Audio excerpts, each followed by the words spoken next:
let's start off by maybe trying to understand how you got into the insect-based food industry. What inspired you to start commercializing it first off? First of all, I never had that reaction when people look at yucky food. I'm always open and interested and willing to try, so I don't have that barrier emotionally that some people feel. And one day I hurt myself at work. My husband came back with the National Post at home, and there was an article. The FAO was saying we're going to have to consider starting to eat food like insects, eco-friendly food, especially proteins, because they use up a lot of resources. And I had been in Thailand in 2000. I tried everything that was proposed to me that's considered edible here or not. I've tried it. And I thought, well, if they say insects is the future, my doctor just told me go for plan B. So this is plan B. So I went to the pet store. That was 2016. There was nothing here in Quebec. No instruction, no book how to farm bugs or anything. So I went onto YouTube and watched videos of Johnny Thingy Joe in his basement that was breeding mealworms for his lizard. So I tried. I went to the pet shop, got some mealworms, and then I tried. I made probably all the mistakes you can make. But now I know. So little by little, the farm grew. My livestock, you can say it like that. And I decided to start commercializing it. I wanted to aim for restaurants and special events and B2B, like other food manufacturer, transformer, and things like that. And then COVID hit. So we thought, okay, no special events, no restaurants. So let's go for grocery stores because we're going to need grocery stores, whether there's a pandemic or not. Yeah.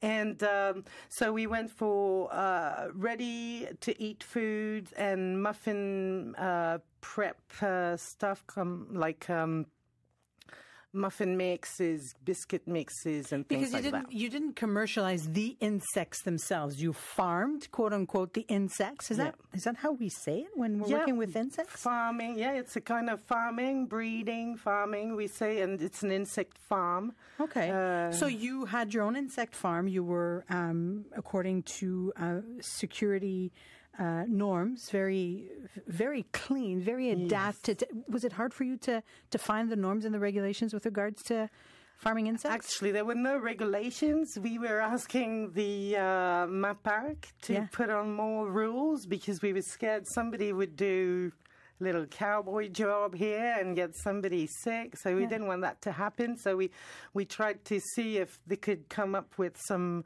regulations and stuff. Right now, it's mostly the same as other animals for the farming and the regulations and the food transforming industry. It's the same as most other foods. Okay. So you had that in place and then you started commercializing products.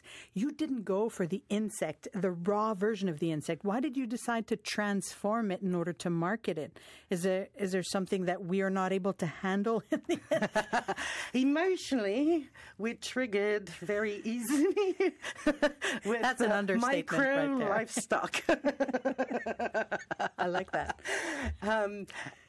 Every movie that's got a horror scene or something really disgusting, repulsive, has got an insect involved in it because it adds to, that's their job to have a reaction. So they're emphasizing the yucky factor in that way. So we're really, in our minds in North America, it's very strong for most people, no, although most insects, but that don't have funky colors are probably edible. So nobody's going to say, ooh, a shrimp. Oh, it's like an insect of the sea, although it eats really, really grim things. But we put it next to a glass of wine. It's how we got conditioned here. The image of the shrimp is okay. It's fancy. It's luxurious food. It was marketed as like lobster when it first came out.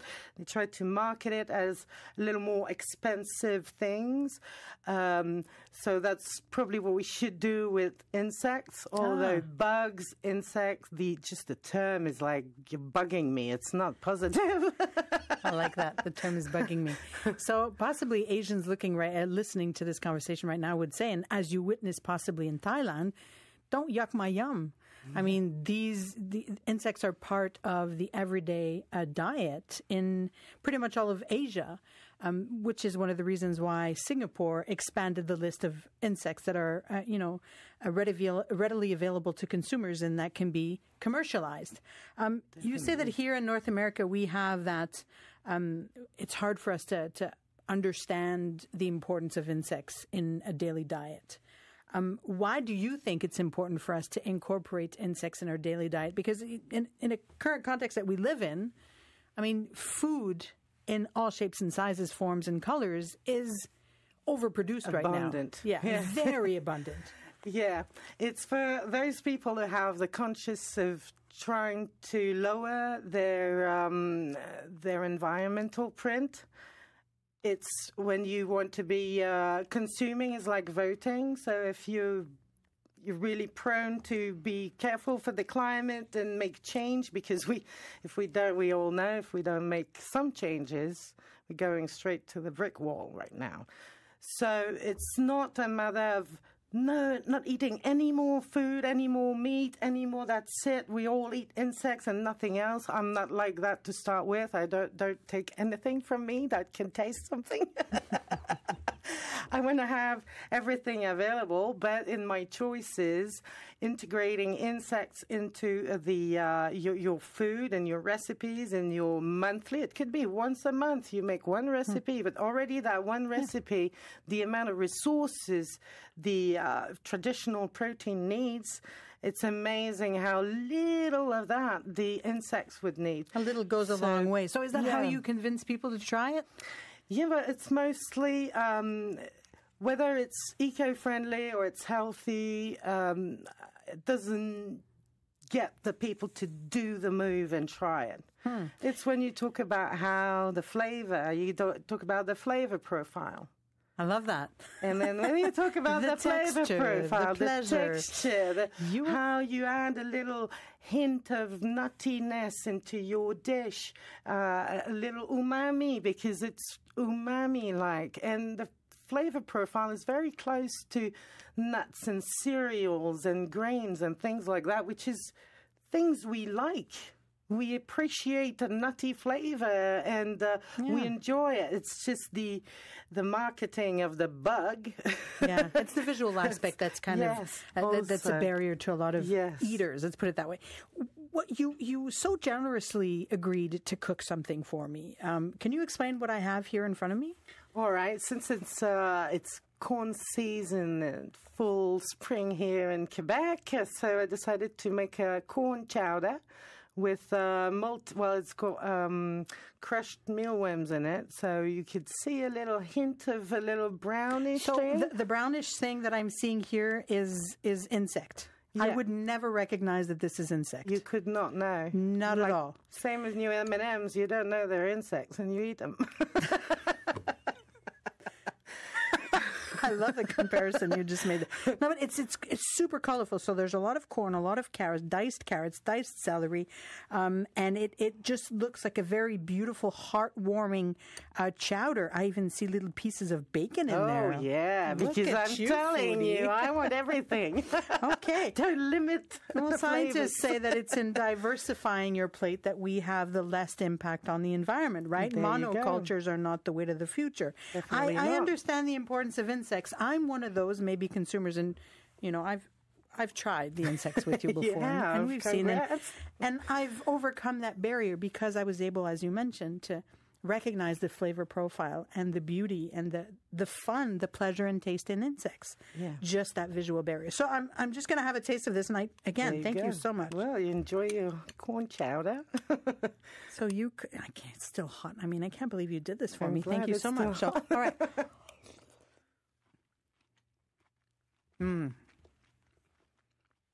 So you can hear That is not an insect crushing, by the way. Just a little piece of carrot. Nice texture to your dish. Wow. Thank you. Congratulations on that. Need something fun to eat. And it has that very comforting aspect to it. I can't believe there's insect in there. And there's quite a bit, actually. Honestly, I mean, I'm like, is this what it's going to take to like have beautiful recipes like this wonderful corn chowder that you've just served me? And you've integrated what insect again, please? It's mealworm, powdered mealworms. What is a powdered mealworm? Mealworm, it's the larva of a darkening beetle. It's what we call it's what grows in the flour sometimes because it feeds on grains. And the mealworm, the advantage with the mealworm, why I choose this specific insect is we can breed it on 100% of circular economy. So you can breed mealworms with 100% rejections from the food industry. So whether it's grains from a mill that got all mixed together or microbrewery leftovers, we were using potato chips, peels, potato fries, peels, tea leaves after you got whatever leftover from juice industry, the pulps.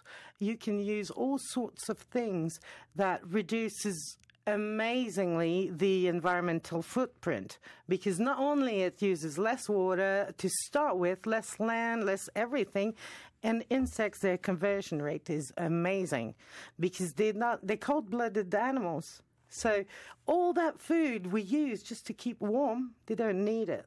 So it is an amazing resource having insects here. And in Quebec, we are leaders. We are really good. We're amazing in everything. But we're really ahead. And at l'Université Laval, there is, I don't know, like a study or a forum? What is it exactly? I'm with them at the Table Filière to develop the industry with the Ministry of Environment is there, MAPAC, all sorts of universities. We got a lot of researchers and teachers in the Université Laval. Some people are just researching the insects technology and the feed and the safety, security. They're studying it right now about mealworms, the black soldier flies they could use for feed for fish farms. So again, we're above and beyond in the insect industry here in Quebec. How do you see the insect-based food industry evolving over the next decade? Because you've seen the last decade. How do you look at it? Yeah, I'd say it's growing faster and faster. What I think we need to really kickstart the industry is chefs in restaurants, because that's where sushi started. That's not people buying raw fish at home and trying to figure it out. We need people that are trusted with our food. People we trust. Okay, I'm going to that restaurant. He's always made really good food. Oh, now he's got an insect dish. Maybe I'll try it because I trust how he cooks. So I think we need restaurant owners and chefs to have maybe one option that they could knock up at the last minute if somebody's, something to diversify the offer and to reach more people. Well, let's hope here that you keep on cooking this beautiful chowder. You make it available to all foodies listening to this conversation somehow, someday, in an event where we can get to meet you. You're excellent at convincing me that insects are great. I've been following you for quite some time now. I'm tasting your chowder and I want more on my plate. Thank you so much for coming in the CBC studios. I appreciate it. Pretty soon you can have my recipes. I'm going to launch a recipe book with insects, how to start with insects in your food. Nice. That will be in, and the multigrain bread also will be in the recipe book. Congratulations, Anita. Again, thank you for coming in studio. We'll share the information to where people can learn more about your work. Thank you, Anita. All right. Follow me, guys. Try insects. You'll see they're good.